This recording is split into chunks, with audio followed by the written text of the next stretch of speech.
Hello बच्चों, स्वागत है आप सभी का हमारे YouTube channel RP online classes में।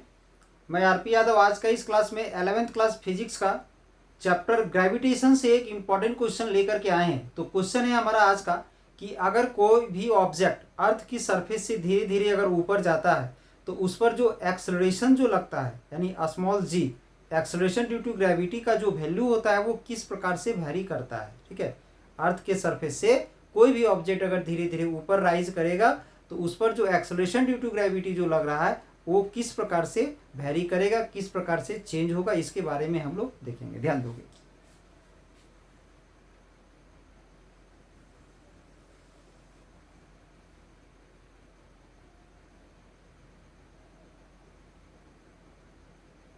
ये है अर्थ। ठीक है, इसके सरफेस से कुछ ऊंचाई पर एक ऑब्जेक्ट रख दिया गया है।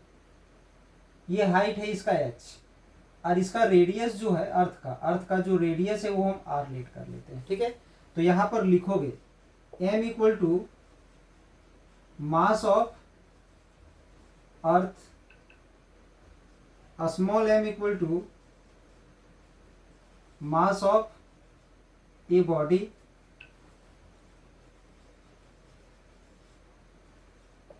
Eight a height h above the surface of earth, यानी जो अर्थ का जो सरफेस है, सरफेस से कितना ऊपर कितना एबव तो h। ठीक है, अब r equal to radius of earth. ठीक है, अब यहां पर हम g इक्वल टू लेते हैं acceleration due to gravity on the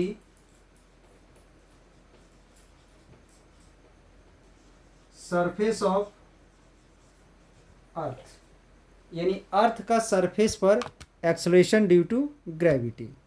ठीक है, अब इसके बाद अब हम लोग ले लेते हैं जी डैश इक्वल टू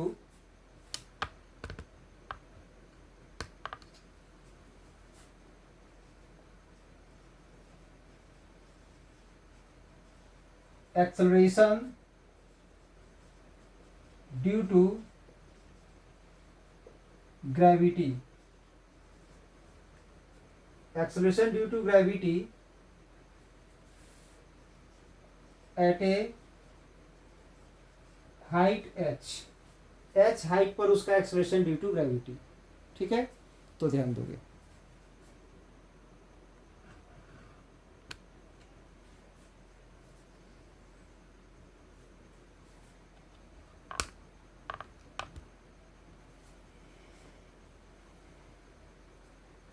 अब यहां पर इस ऑब्जेक्ट में दो प्रकार का फोर्स लगेगा। ठीक है, एक ग्रेविटी और एक gravitational force.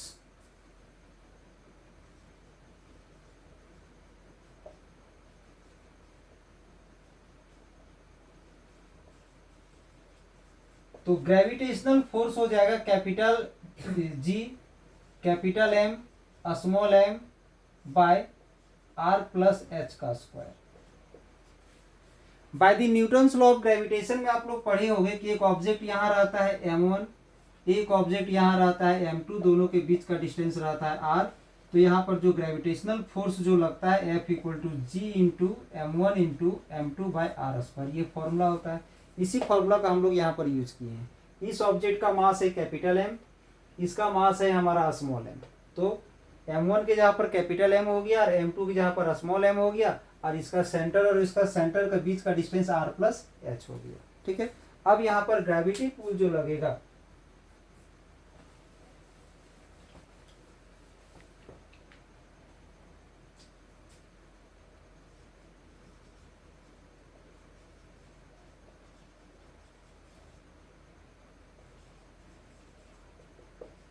M g dash, wait जो बॉडी का होता है जो mg होता है। तो अभी तो बॉडी हमारा यहाँ नहीं है, यहाँ रहता तो mg होता, बट बॉडी हमारा यहाँ चला गया है, तो यहाँ का एक्सेलरेशन यूज होगा, यानी एम जी डैश। ठीक है, ये इक्विलिब्रियम में दोनों इक्वल होगा।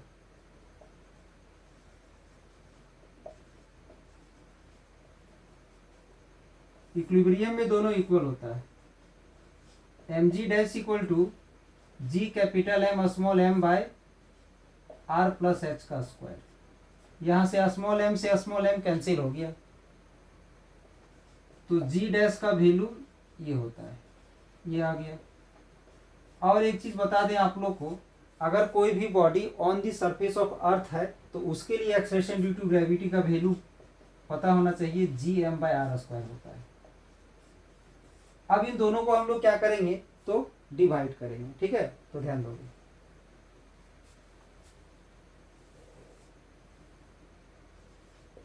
जी डैश बाय जी का हम यूज कर रहे हैं।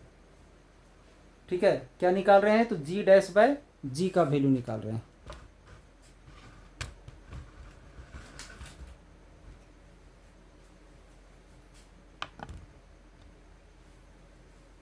तो जी डैश का ये वैल्यू यूज करेंगे और जी का ये वैल्यू यूज करेंगे।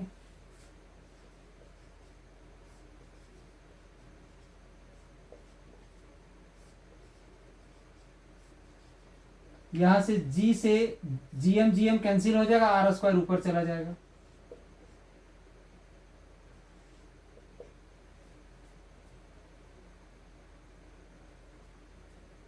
यही से हम 1 बाय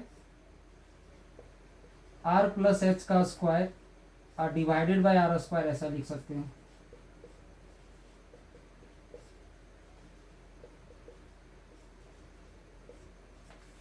इसका पावर होल पावर चला जाएगा।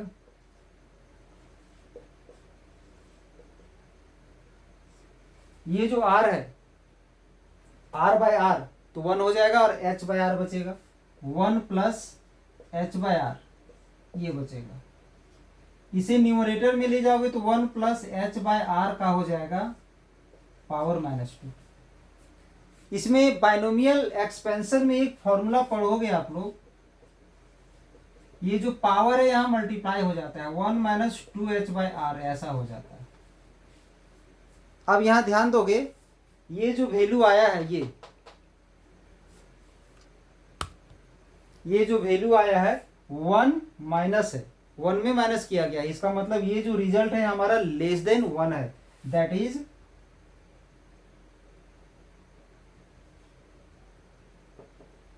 जी डैश बाई जी जो है वो लेस देन 1 है, तो इसे हम लोग लिख सकते हैं जी डैश लेस देन जी।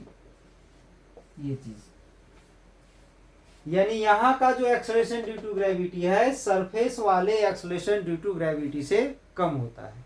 ठीक है, तो आई होप ये छोटा सा वीडियो आप लोग को अच्छा लगा हो, तो इसके लिए एक लाइक कर दे, वीडियो को ज्यादा से ज्यादा शेयर करें, और अगर आप चैनल में नए हैं तो चैनल को सब्सक्राइब करके जाएं।